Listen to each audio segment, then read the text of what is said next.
Marcos capítulo 3. Marcos capítulo 3. ¿Se acuerdan que el domingo pasado hablamos de que esto era como un sándwich, ¿no? Había dos historias, una historia dentro de otra historia.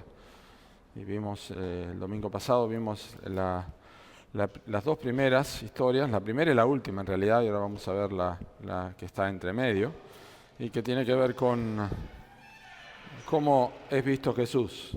El apologista y escritor inglés C.S. Lewis había mencionado que había un trilema, ¿no? Cristo era un loco, un mentiroso o era Dios. Ya hemos visto que la familia de Jesús pensaba que él estaba como loco, que estaba fuera de sí. Y los que amaban y obedecían a Cristo, que escuchaban su palabra, eran aquellos que creen que Él es Dios. Como dijo allí, todo el que hace la voluntad de Dios, ese es mi hermana, mi hermano y mi hermana y madre. Pero bueno, la pregunta es, ¿quién creemos que es Jesús? Hay algunas personas que consideran que Jesús es un mentiroso, o por lo menos que todo lo que Él dijo es mentira, que en realidad toda la Biblia es mentira. Pero vamos a ver cómo entra esta enseñanza. Vamos a leer desde el versículo 22 al versículo 30. Ya sabemos que Jesús estaba enseñando y dice, pero los escribas que habían venido de Jerusalén decían que tenía a Beelzebú y que por el príncipe de los demonios echaba fuera a los demonios. Y habiéndolos llamado, les decía en parábolas, ¿cómo puede Satanás echar fuera a Satanás? Si un reino está dividido contra sí mismo, tal reino no puede permanecer. Y si una casa está dividida contra sí misma, tal casa no puede permanecer. Y si Satanás se levanta contra sí mismo y se divide, no puede permanecer, sino que ha llegado su fin. Ninguno puede entrar en la casa de un hombre fuerte y saquear sus bienes si antes no le ata, y entonces podrá saquear su casa. De cierto os digo que todos los pecados serán perdonados a los hijos de los hombres, y las blasfemias, cualesquiera que sean, pero cualquiera que blasfeme contra el Espíritu Santo no tiene jamás perdón, sino que es reo de juicio eterno. Porque ellos habían dicho, tiene espíritu inmundo. El Señor bendiga su palabra. Marcos, se llama Juan Marcos en realidad, pero Marcos ubica este acontecimiento en un lugar muy particular en su evangelio. Con su forma de abordar el evangelio, ya vimos que en su forma breve de comunicar y como él tenía en vista un tipo de receptores que eran básicamente los romanos, personas rápidas, personas que no tenían mucho tiempo para ocuparse en mucha lectura. Marcos ya presentó varias evidencias y demostraciones de que Jesús es el Hijo de Dios. Nosotros ya lo estuvimos viendo y cualquiera que lee Marcos sabe que el punto del Evangelio, es el punto más importante del Evangelio de Marcos, mostrar que Jesús es Dios. Es el punto de todos los Evangelios, es el punto del Nuevo Testamento, mostrar que Jesús es Dios. Pero Marcos es muy rápido y lo hace a través de los milagros y las señales que Cristo hace.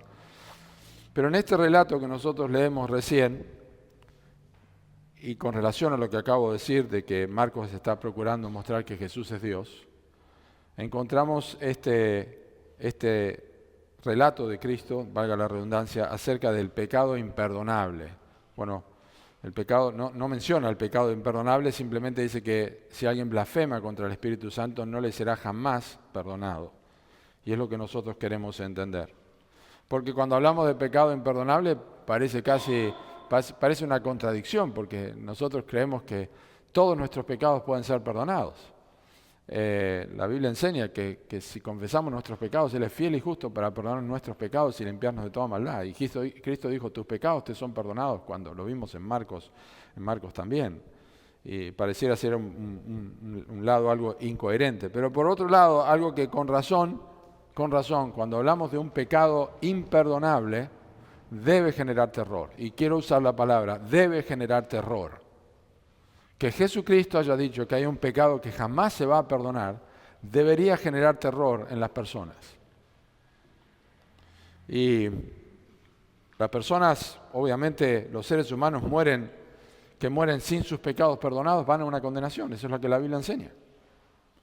Cuando una persona muere sin haberse arrepentido de sus pecados, no tiene jamás la posibilidad de obtener el perdón. La Biblia dice, está establecido a los hombres que mueran una sola vez y después de esto, el juicio.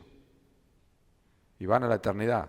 Entonces, un pecado imperdonable hace que una persona en vida, sepa con certeza cuál será su destino.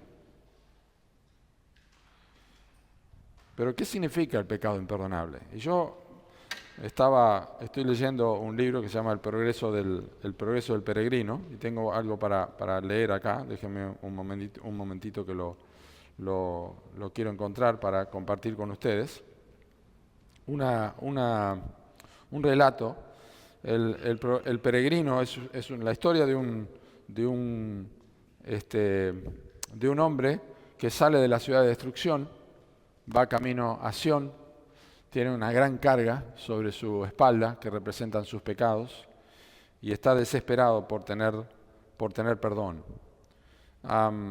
Camina hacia la ciudad de Sión y va encontrando diferentes circunstancias y cosas que le van enseñando, como se encuentra con evangelistas, se encuentra con sabios mundanos que lo tratan de apartar del camino. Pero en cierta oportunidad el evangelista le dice que vaya a la casa del intérprete. El intérprete le va a mostrar muchas figuras y que justamente le va a interpretar lo que significan esas figuras, que representan cosas de la vida cotidiana. Entonces llega un momento que dice, el intérprete le dice al cristiano, tengo que mostrarte algunas cosas, y lo tomó de la mano y lo llevó a un cuarto oscuro, donde había un hombre encerrado en una jaula de hierro.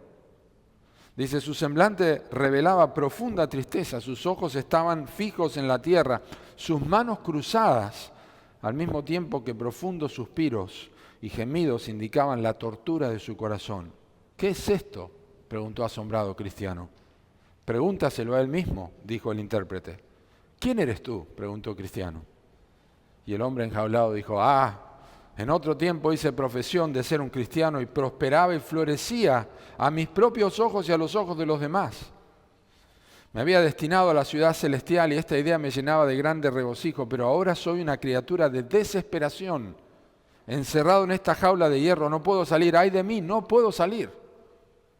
Pero, ¿cómo he llegado a este estado tan miserable?, preguntó cristiano. Dejé de velar y de ser sobrio, solté la rienda a mis pasiones, pequé contra lo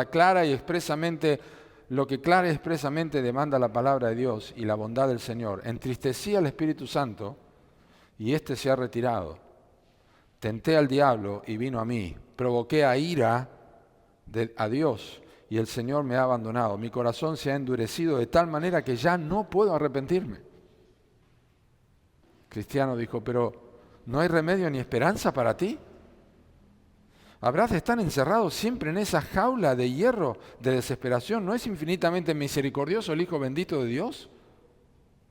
He perdido toda esperanza, dijo el enjaulado. He crucificado de nuevo para mí mismo al Hijo de Dios. He aborrecido su persona, he despreciado su justicia, he profanado su sangre, he ultrajado el Espíritu de gracia.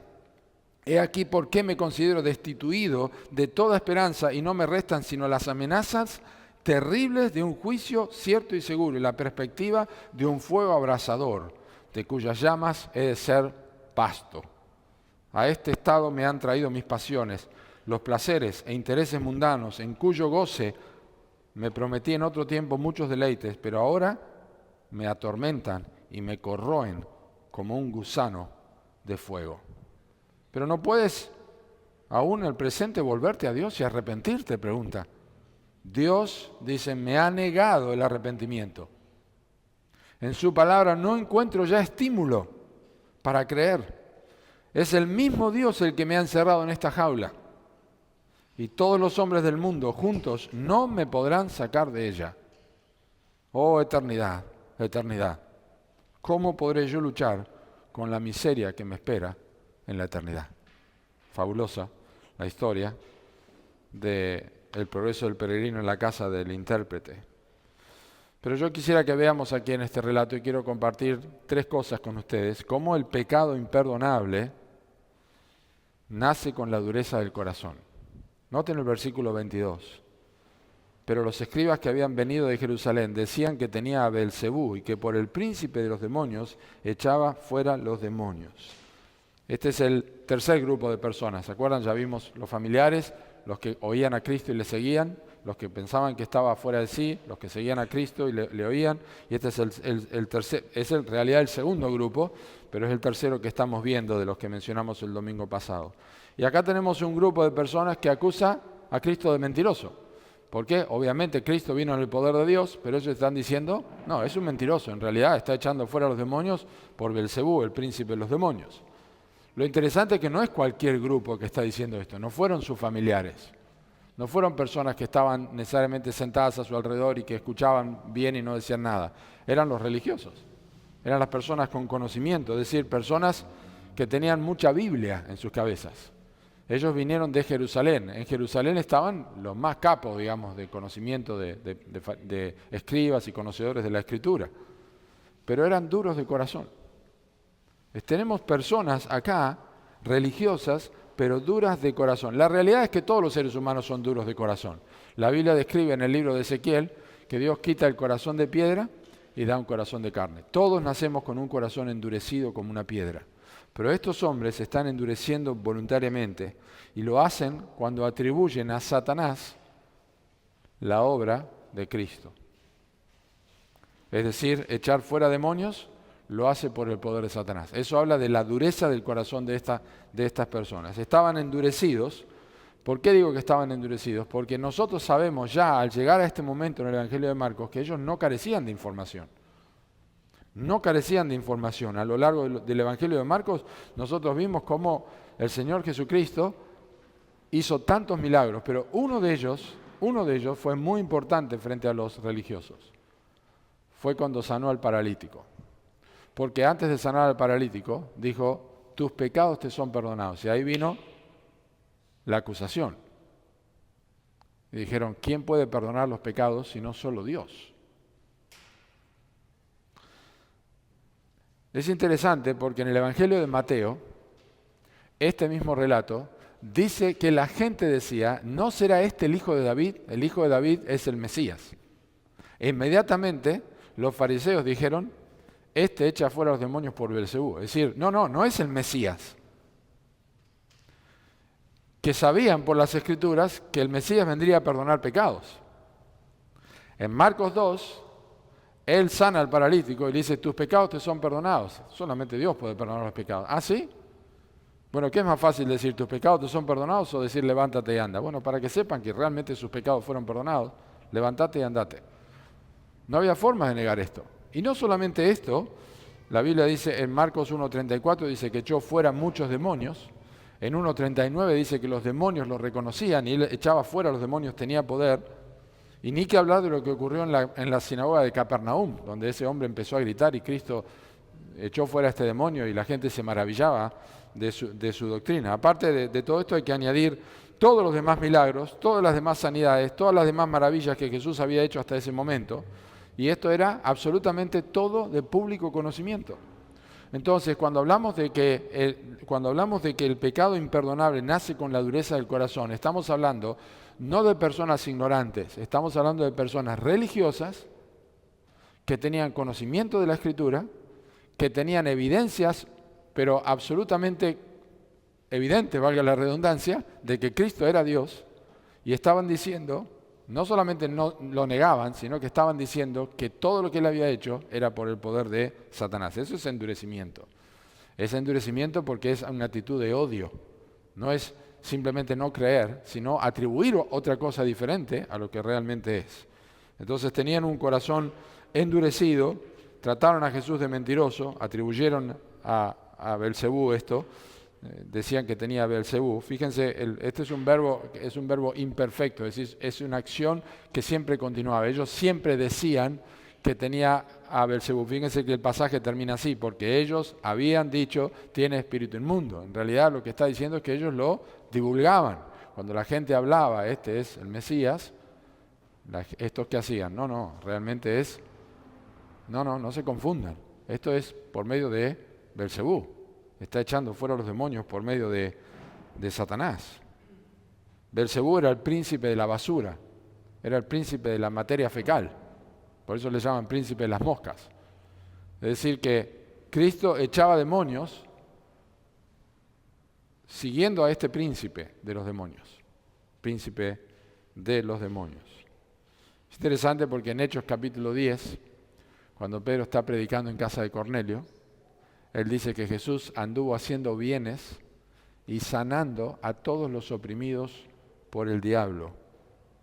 Esta es la realidad de lo que Cristo hacía. Y esto demuestra que la acusación refleja la dureza del corazón.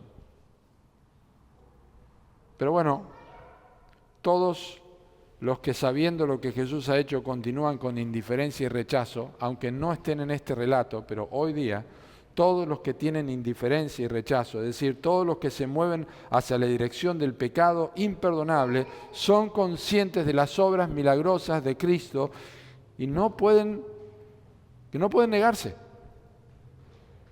Es decir, tenemos aquí a estos hombres que lo vieron, pero hoy día todos los que son conscientes de lo que Cristo ha hecho, de lo que el relato de la Biblia dice, se están dirigiendo hacia el pecado imperdonable.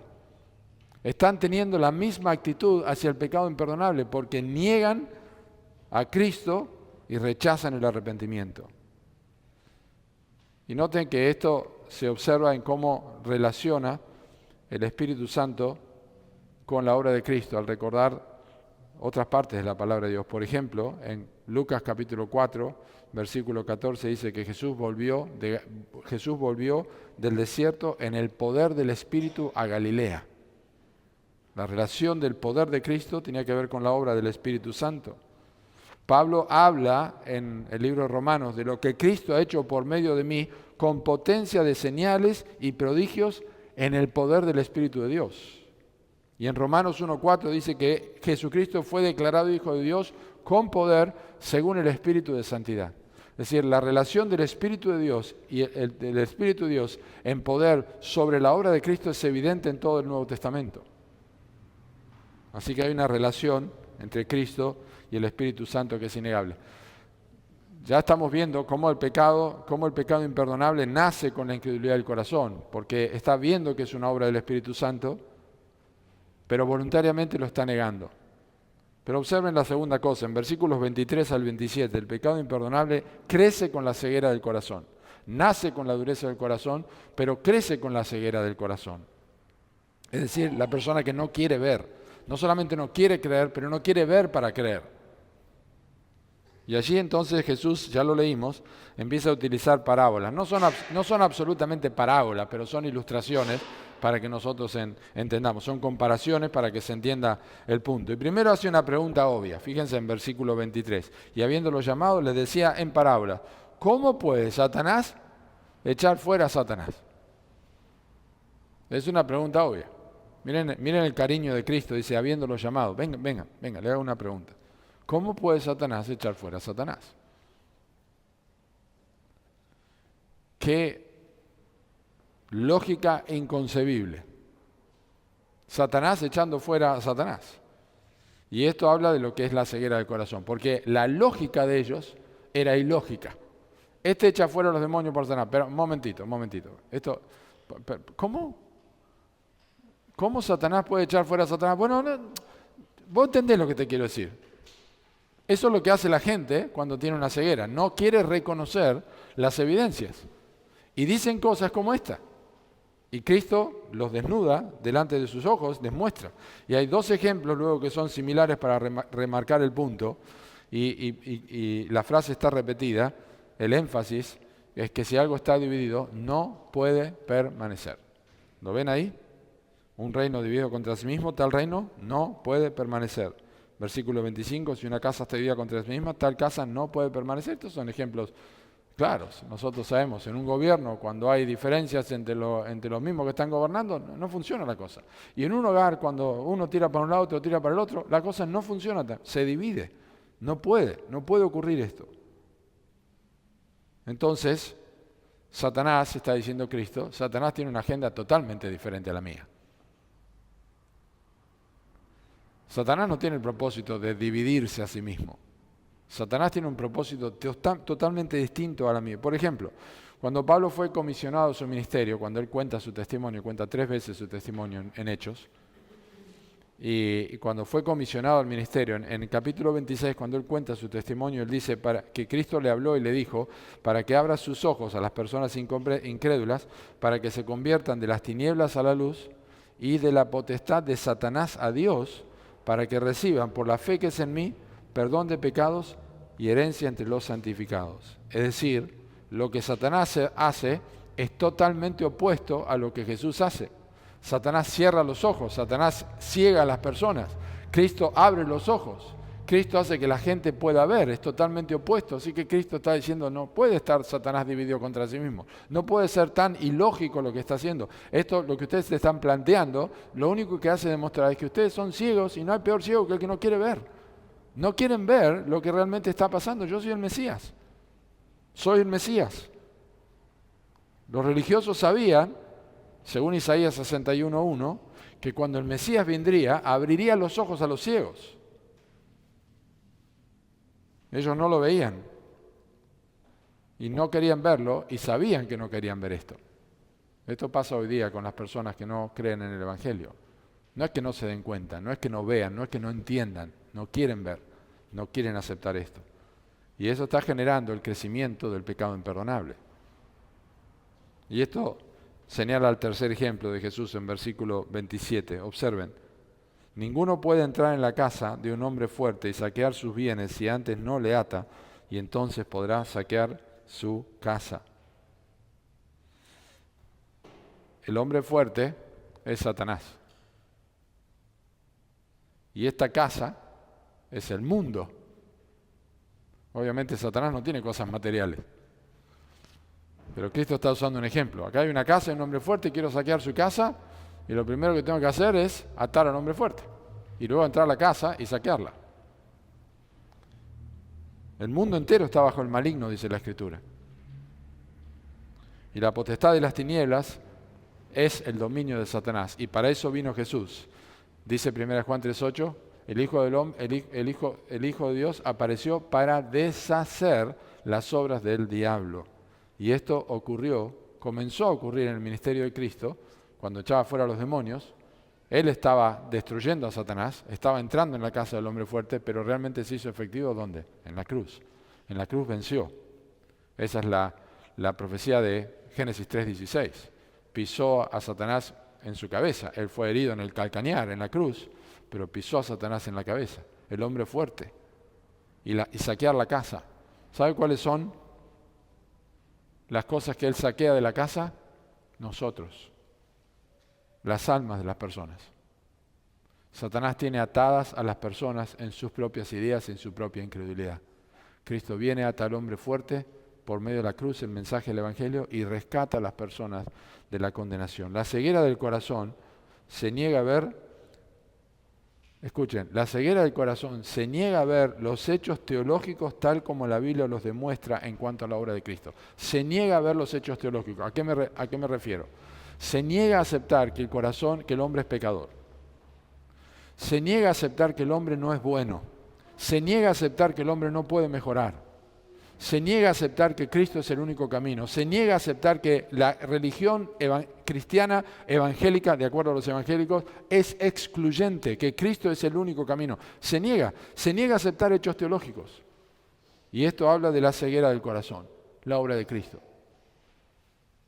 Y finalmente, el pecado imperdonable consolida la incredulidad del corazón. Finalmente la deja establecida. Fíjense en versículos 28 al 30. Son versículos, vamos a hablarlo de vuelta, son versículos muy, muy duros. De cierto os digo que todos los pecados serán perdonados a los hijos de los hombres y las blasfemias cualesquiera que sean. Pero cualquiera que blasfeme contra el Espíritu Santo no tiene jamás perdón, sino que es reo de juicio eterno. Ahora estamos en la conclusión final. La conclusión de Jesús y por qué es tan seria y tan categórica. En primer lugar, la expresión de cierto os digo o de cierto os digo, únicamente la usa Jesús en el Nuevo Testamento. Las demás personas pueden usar de ciertos digo, pero nosotros fallamos, porque la frase literalmente significa se los puedo asegurar. Y nosotros sabemos que muchas veces hemos dicho que yo te lo puedo asegurar y fallamos. Pero Cristo es el Hijo de Dios. Él no necesita decir te lo puedo asegurar. Él no necesita decir, mirá que te lo voy a decir en serio, porque Él es la verdad de Dios. Sin embargo lo hace. Y esto le da peso a la declaración. De cierto os digo que todos los pecados serán perdonados a los hombres. Son verdaderas, son palabras fiables, es un testigo de Dios. Si lo dice otra persona, no significa nada. Lo dice Jesús, tiene peso. Entonces, la seriedad de este pecado imperdonable se puede percibir al contrastar tantos pecados aberrantes que hay en la Biblia y que fueron perdonados. Manasés fue rey de Judá. 50 años fue rey en Judá, Manasés. Él pasó sus hijos por fuego. Él se dio a adivinos, a agoreros. Era un mago, era un brujo. Mató a sus hijos echándolos al fuego y fue perdonado. Jonás se negó a hacer la voluntad de Dios y fue al lado opuesto al que Dios le mandó y fue perdonado. Nabucodonosor fue perdonado. El apóstol Pablo dijo que él había sido antes blasfemo, injuriador y perseguidor, pero fue recibido en misericordia.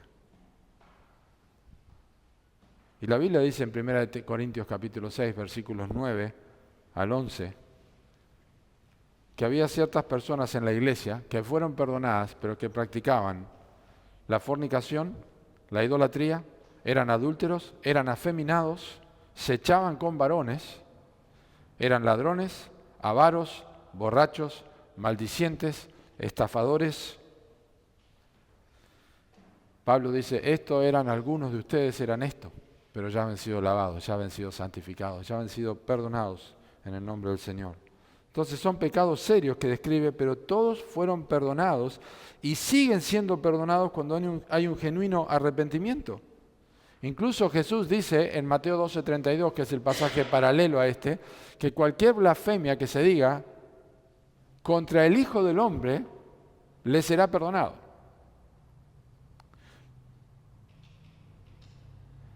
¿Saben cómo es esta cosas que se escuchan en las películas a veces, no? Jesucristo en las películas no es una adoración. La expresión Jesucristo o Jesús en las películas es una blasfemia. Cada uno de los actores y personas que han dicho esto y los que han disfrutado escuchando esto, si se arrepienten, son perdonados. Por lo tanto, lo que Jesús dice acá es sumamente serio y necesitamos comprender qué significa blasfemar contra el Espíritu Santo. ¿Me explico? Si decir algo contra Cristo y blasfemar contra Cristo y decir barbaridades de Cristo puede ser perdonado, pero Cristo dice contra el Espíritu Santo no, tenemos que entender qué significa, porque ¿cuál es la diferencia? Bueno, en primer lugar, hay que entender que las circunstancias en las que Jesús dijo esto no puede volver a repetirse, porque Jesús ya no está presente en este mundo. Tenemos que entender eso. Pero la esencia de lo que ocurre sí es real. No puede volver a pasar de esta misma forma. Cristo no está en el mundo haciendo milagros y mostrando y dando evidencias de que es el Hijo de Dios entre nosotros. No lo puede hacer. Pero los hechos que acontecieron siguen siendo vigentes. ¿Dónde están? En la Biblia tenemos el testimonio de las Escrituras, que Jesucristo echaba fuera demonios, resucitaba muertos, sanaba enfermos, predicaba el Evangelio, tenía poder sobre Satanás, murió y resucitó de los muertos al tercer día. Tenemos la evidencia de la Escritura.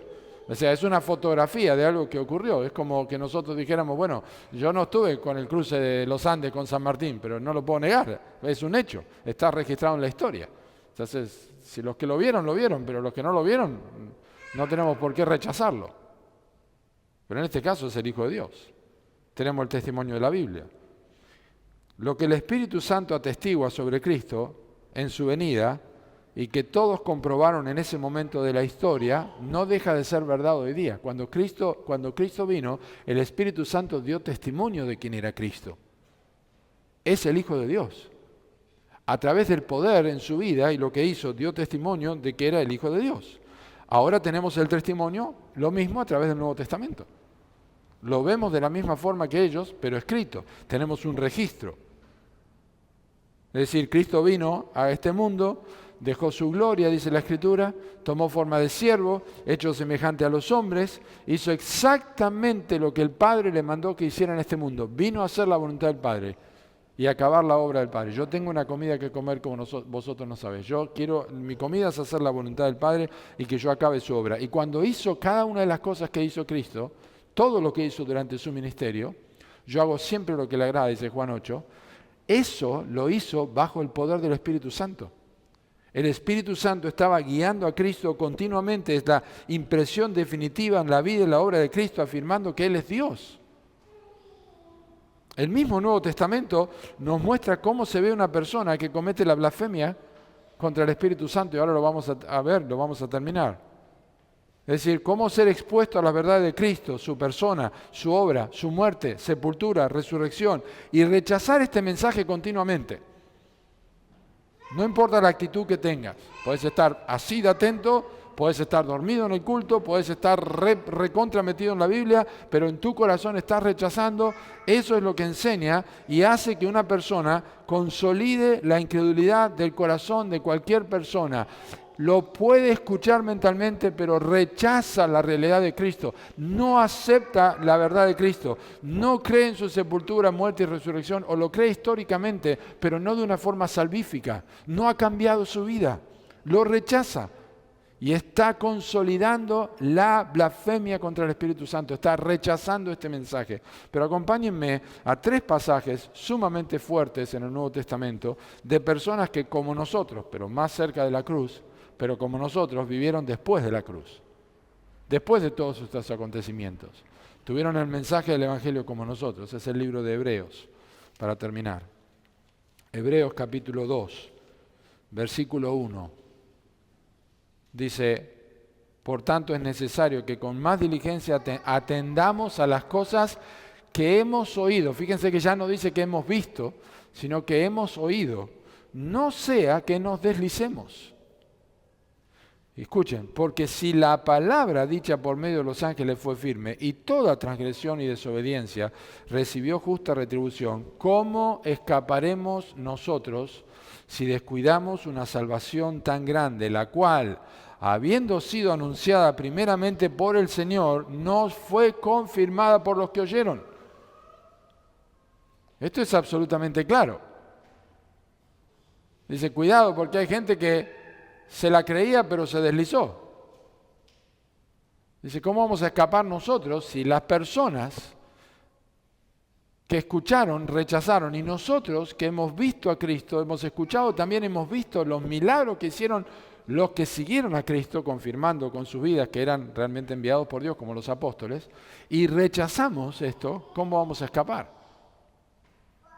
Es decir, nosotros tenemos eso hoy en el Nuevo Testamento.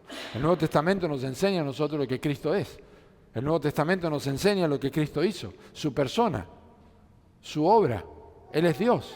Y lo rechazamos igualmente, a pesar de que hay evidencias. ¿Quieren algo más? Observen capítulo 6 de Hebreos. Capítulo 6, versículo 4. Este es más fuerte todavía. Dice, porque es imposible que los que una vez fueron iluminados y gustaron del don celestial y fueron hechos partícipes del Espíritu Santo y asimismo gustaron de la buena palabra de Dios y los poderes del siglo venidero y recayeron, sean otra vez renovados para arrepentimiento, crucificando de nuevo para sí mismo al Hijo de Dios y exponiéndolo a vituperio. Este es el hombre enjaulado, ¿eh? Este es el hombre enjaulado. Es la persona que gustó de la buena palabra de Dios, es decir, la probó, pero no la tragó. Los profetas dicen, fueron oídas tus palabras y yo las comí. Jeremías comió la palabra de Dios, Ezequiel comió la palabra de Dios, Juan comió la palabra de Dios. Es una figura. Pero acá estas personas simplemente gustaron de la buena palabra, lo tuvieron, probaron, pero no lo tragaron. Y es así, hay muchas personas que han leído la Biblia, han hecho oraciones para recibir a Cristo, se han bautizado, son miembros de iglesia, tienen Biblias, conocen el mensaje, pueden encontrar en la Biblia, lo han gustado, son partícipes de la obra del Espíritu Santo, pero no creen en Cristo, rechazan el Evangelio, no quieren vivir de acuerdo a la voluntad de Dios. ¿Quieren algo más? Hebreos capítulo 10. Hebreos capítulo 10, versículo 26. Esto es muy serio, porque está consolidando la blasfemia contra el Espíritu Santo. Está metiéndose en una jaula de la cual no va a salir nunca más. Hebreos capítulo 10, versículo 26. Observen. Dice, porque si pecaremos voluntariamente después de haber recibido el conocimiento de la verdad, ya no queda más sacrificio por los pecados, sino una horrenda expectación de juicio y de hervor de fuego que ha de devorar a los adversarios. El que viola la ley de Moisés, por el testimonio de 2 o 3 testigos, muere irremisiblemente. ¿Cuánto mayor castigo pensáis que merecerá el que pisoteare al Hijo de Dios y tuviere por inmunda la sangre del pacto en la cual fue santificado e hiciera frente al Espíritu de gracia? En otras palabras, no hay nada para añadir acá. La persona que pisotea la sangre del Hijo de Dios. Yo ya sé todo el Evangelio, no me interesa. Mi vida no va a cambiar. Estas personas, en un sentido, eran como nosotros hoy. Los hebreos eran como nosotros hoy. Vivieron más adelante, como dije, en el tiempo del ministerio de la obra de Jesús. Pero hoy en día, vos tenés que pensar dónde te encontrás. Vos tenés que pensar dónde te encontrás con relación a esto. ¿Cristo es un lunático? ¿Cristo es un mentiroso? ¿Y realmente no te importa? Por más que veas todas las evidencias, ¿o Cristo es el Hijo de Dios? Si tenés conocimiento completo de la obra de Cristo por medio de los evangelios, pero seguís rechazando, va a llegar el momento en que el corazón se va a endurecer para siempre. Y escúchame, nunca vas a tener interés. Siempre vas a estar rechazando. Y vas a estar negando continuamente. Tu corazón se endurece, no tenés ningún tipo de interés, no tenés chance de volver para atrás porque no vas a pensar que es necesario, porque son todos unos locos. Y eso es producto de que Dios endurece el corazón. Dios endurece el corazón. Pero por otro lado, si cuando vos escuchás estas advertencias de Hebreos que acabamos de leer, Hebreos capítulo 2, capítulo 6 y capítulo 10, te das cuenta de tu necesidad de arrepentimiento, yo te animo a que no tardes. Si vos te das cuenta que estás rechazando el Evangelio, que estás rechazando a Cristo, te das cuenta que nunca creíste en Cristo, no importa la práctica espiritual que hayas tenido en tu vida, pero nunca te arrepentiste de tus pecados, no tardes en arrepentirte. ¿Hay fruto en tu vida? Yo te pregunto, ¿hay fruto de arrepentimiento en tu vida? Tiene que ser un fruto doble. Por un lado, uno aborrece el pecado y deja de hacer lo que Dios le desagrada, y por otro lado empieza a hacer lo que Dios sí le agrada, hacer la voluntad de Dios, que es la vida de santificación, que es dejar el pecado y seguir a Cristo, ¿no? Que es conforme a la voluntad de Dios. Así que concluyo. Cristo recibe todas las blasfemias y rechazos sobre su vida. ¿Saben por qué? Porque Él puede perdonarlas. Sobre su persona puede perdonarlas, pero no puede hacer nada cuando rechazamos el testimonio del Espíritu Santo sobre quién es Él.